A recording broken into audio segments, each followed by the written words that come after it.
嘿，阿女，我有問題唔識啊，幫下我啊！好啊，等我睇下。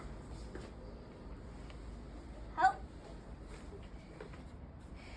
呢個啊，三角形加正方形等於64，三角形加圓形等於40，正方形加圓形等於36。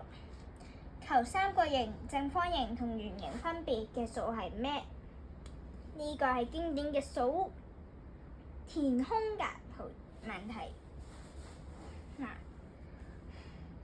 好，我哋可以用打包法，將呢度等號右邊嘅數全部打包起嚟。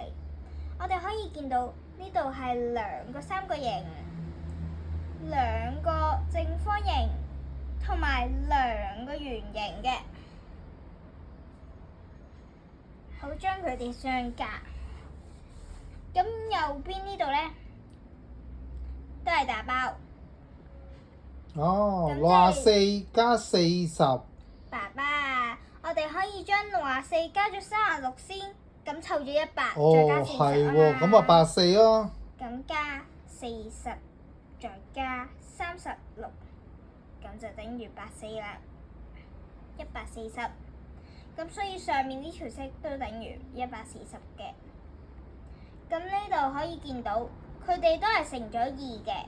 所以要將140除返2，就等於70。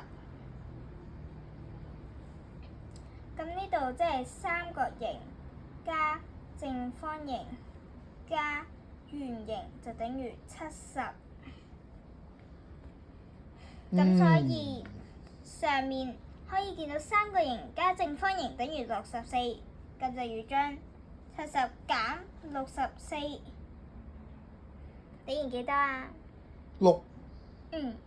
咁所以呢個圓形就等於6。哦，所以圓圈係6。咁呢個圓圈係6，呢個都係6。咁40減6等於幾多啊36，所以34，所以三角形係34。